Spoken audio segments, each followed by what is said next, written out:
ৰাজ্যৰ প্ৰধান কৰ্মকৰ্তা মন্ত্ৰী আৰু সেনাপতি কুমাৰ সিংহ মহাৰাজ আপোনালোকৰ মতামতৰ দ্বাৰাই মই এই পবিত্ৰ উত্তান ৰাজ্য শাসন কৰি আহিছোঁ বাৰু কওকচোন মন্ত্ৰী আপোনাৰ সকলোবোৰ কাম শৃংখলাবদ্ধভাৱে হৈছেনে বাৰু উত্তমৰ জন্মতিথি উপলক্ষে দুখীয়া আৰু দিন দৰিদ্ৰসকলক যথাযথভাৱে দান দক্ষিণা কৰা হৈছে আপোনাৰ আশীৰ্বাদত সকলো কামেই সম্পূৰ্ণ হৈছে উত্তমৰ জন্মতিথি উপলক্ষে দুখীয়া আৰু দিন দৰিদ্ৰসকলক 100 কোটি স্বৰ্ণ মুদ্ৰা দান কৰা হৈছে মহাৰাজ দান কাৰ্য এতিয়াও চলি আছে মহাৰাজ শুনি বৰ সন্তোষ পালো মন্ত্ৰী আৰু সেনাপতি কুমাৰ সিংহ মহাৰাজ তোমাৰ সৈন্য পৰিচালনাৰ কাম কেনে চলিছে পৰাজয় যক্ষৰাজে পুনৰ আমাৰ ৰাজ্য আক্ৰমণ কৰিবলৈ চেষ্টা চলাইছে পৰাজিত যক্ষৰাজে আমাৰ ৰাজ্য আক্ৰমণ কৰিবলৈ চেষ্টা নকৰাই ভাল তাৰ বাবে আপুনি কোনো চিন্তা নকৰিব মহাৰাজ বেশ বেশ কিন্তু মহাৰাজ কিন্তু দূতৰ মুখেৰে জানিবলৈ পাইছোঁ সেই সহকাৰী সেনাপতি তপন সিংহই সৈন্য পৰিচালনাৰ কামত কিছু দুখনীয় কাৰ্য হাতত লৈছে ইয়াৰ বিষয়ে আপোনালোকে কিবা সংবাদ জানে মহাৰাজ সেনাপতি তপন সিংহই সৈন্যবৰ্গৰ ওপৰত কৰা কঠোৰ শাসনবোৰ আমাৰ অভিজিত নহয় মহাৰাজ তথাপিতো আমি সেনাপতি তপন সিংহ আৰু সৈন্যবৰ্গৰ মনোমালিন্যবোৰ গুচাবলৈ অভিন্ন চেষ্টা চলাইছোঁ মহাৰাজ ধন্য ধন্য সেনাপতি এনেদৰে সৈন্য শিবিৰৰ সৰু সৰু বিবাদবোৰ ঠিক কৰি তুমি সৈন্য শিবিৰৰ মংগল সাধন কৰিবা মহাৰাজ কোনে সৈন্য শিবিৰৰ মংগল সাধন কৰিব এই সমাৰ সিংহই তপন সিংহই আপুনি যাৰ ওপৰত প্ৰধান সৈন্য পৰিচালনাৰ দায়িত্ব কৰিছে অৰ্পণ ভাবিছে নেকি তেওঁৰ দ্বাৰা এই কাম হ'ব সম্ভৱ তপন সিংহ এয়া তোমাৰ কেনে ভাল ৰজাৰ বিনা অনুমতি তুমি ৰাজসভাত উপস্থিত হৈ ই উদ্দেশ্যত তুমি মোক দোষাৰোপ কৰিছা তপন তোমাৰ দোষাৰোপ কৰাৰ মোৰ কোনো অধিকাৰ আছে মাথো সহকাৰী সেনাপতি হিচাপে ভৱিষ্যত উত্তৰ ৰাজ্যৰ ভাগ্যৰ বিষয়ে মহাৰাজাৰ আগত অৱগত কৰা তুমি কি জগতৰ কৰ্তা নেকি তপন যে তুমি উত্তম ৰাজ্যৰ ভাগ্য চক্ৰ গণনা কৰি মহাৰাজক কি কৰিবা ৰবা সমাৰ মহাৰাজ কোন মহাৰাজ কোন তপন সিংহ আৰু কি হ'ব এই ভৱিষ্যত উত্তান ৰাজ্যৰ ভাগ্য চক্ৰ মহাৰাজ এই সোমবাৰে ৰাজ্যৰ অমংগলৰ বাবে যি ষড়যন্ত্ৰ কৰিছে ৰচনা তাৰ বিষয়ে মই সকলোকে তপন সিংহ ই আপোনাক হত্যা কৰি আপোনাৰ চিন্তা কৰি ল'বৰ কাৰণে অশেষ চেষ্টা চলাই আছে তপন সিংহ ইমান অন্যায় ইমান অসত্য কথা তুমি মহাৰাজৰ আগতে প্ৰকাশ কৰিছহি জগতত যদি ধৰ্ম আছে মই কেতিয়াও দুখী নহওঁ পাপী তপন সিংহ তই এই মিছা প্ৰতাৰণাৰ পাপত চিৰদিন বাস কৰিবি নৰক যন্ত্ৰণাত মহাৰাজ কৰিছে নেকি বিশ্বাস মহাৰাজ কোৱা সমাৰ ইয়াৰ উচিত প্ৰমাণ দিব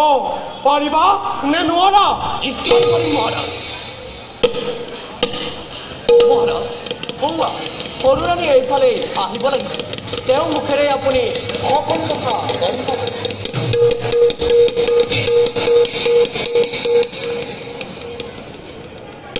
মহাৰাজ মহাৰাজ সৰুশ্ৰীৰ সেৱা গ্ৰহণ কৰক উঠা উঠা প্ৰিয় মহাৰাজ অকস্মাতে আহিল কিয় এই ৰাজসভাৰ মাজত মহাৰাজ উদ্দেশ্য অতিকে মহান আপুনি আপুনি ৰাজদণ্ড হাতত লওক মহাৰাজ আপুনি ৰাজদণ্ড হাতত লওক ৰাণী সকলোবোৰ ব্যক্তি কাৰ্যন অপৰাধীসকলক মহাৰাজ অপৰাধীসকলক উচিত দণ্ড দিয়ক মহাৰাজ উচিত দণ্ড দিয়ক ৰাণী মহাৰাজ তুমি ইমান অধৈৰ্য নহবা ৰাণী আৰু মোকো ইমান অধৈৰ্য কৰি নুতুলিবা কোৱা ৰাণী কাক মই শাস্তি প্ৰদান কৰিব লাগে কোৱা মহাৰাজ আপুনি কমাৰক ৰাজ্যৰ প্ৰধান সেনাপতি বুলি বিশ্বাস কৰিছে কিন্তু সেই কমাৰে যক্ষৰাজক লগত লৈ আপোনাক গোপনে হত্যা কৰাৰ ষড়যন্ত্ৰ কৰিছে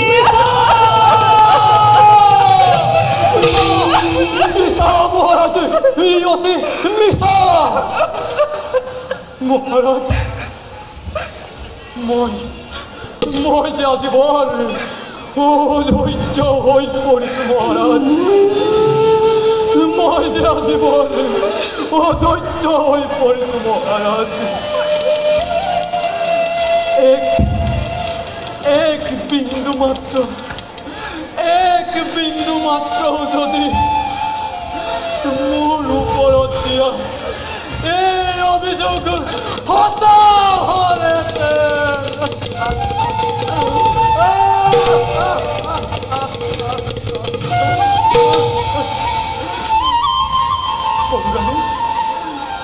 সৰুৰাণী মই যে আপোনাক মাতৃবৰ জ্ঞান কৰোঁ সৰুৰাণী তেনেস্থলত কিয় সৰুৰাণী কিয় মোৰ ওপৰত ইমান ডাঙৰ মিছা অভিযোগ জাপি দিছে সৰুৰাণী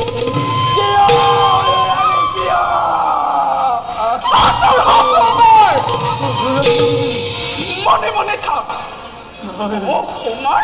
মনে মনে থাক তোৰ আৰু বক্তব্যৰ কোনো প্ৰয়োজন নাই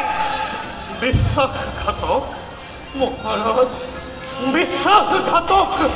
সৌমাৰ সিংহ মহাৰাজ তোৰ চৰিত্ৰৰ ওপৰত আজি মোৰ ঘৃণা জন্মিছে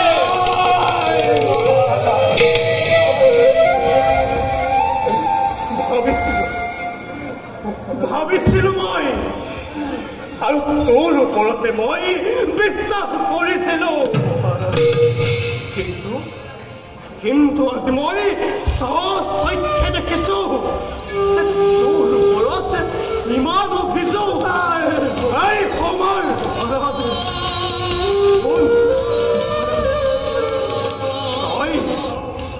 তই আজিয়েই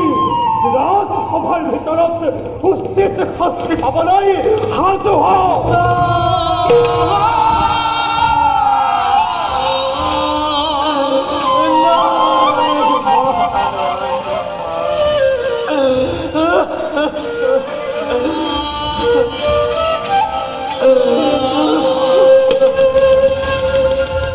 মহাৰাজ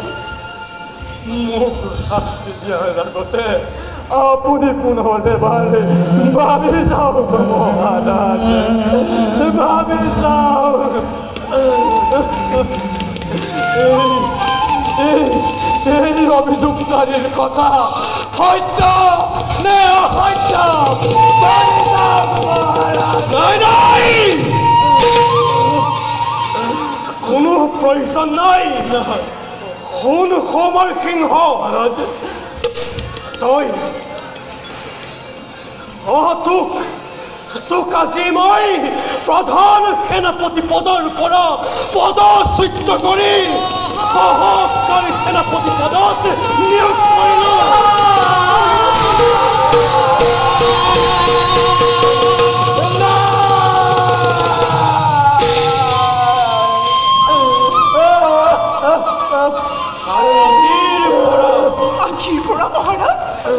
কি মহাৰাজ?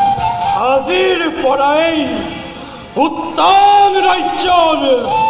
প্ৰধান সেনাপতি হ'ব মহাৰাজ কোন? তপন সিংহ।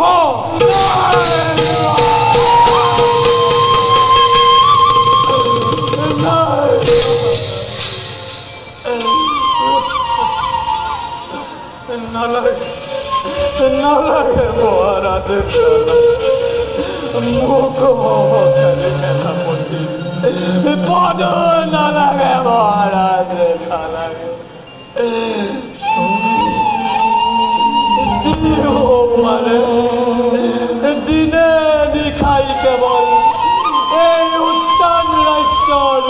হিত আৰু মংগল চিন্তা কৰি আহিছে।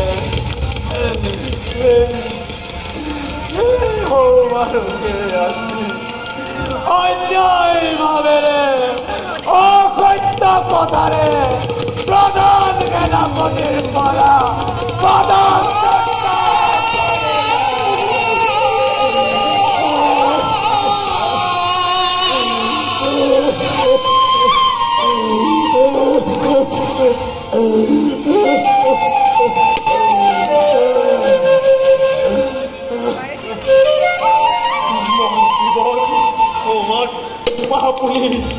আপুনি নিমাত কিয় মোৰ জীৱন,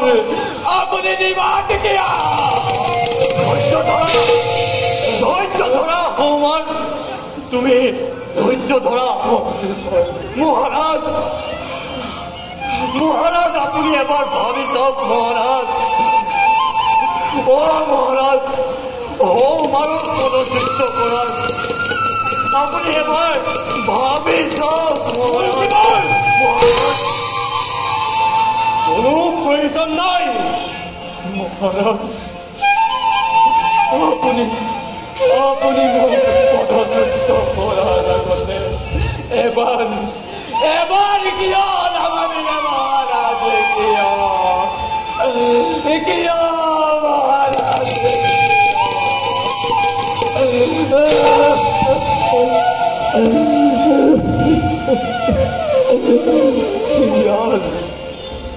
ইয়াৰ পৰিণাম কিন্তু বিখান হৈ পৰিব মহাৰাজ,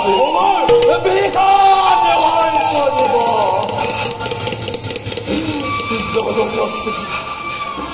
জগতত যদি ধৰ্ম আছে, মই কেতিয়াও দুখী নহওঁ মহাৰাজ, দুখী নহওঁ। ধৰ্মৰ সদায় জয় মহাৰাজ, ধৰ্মৰ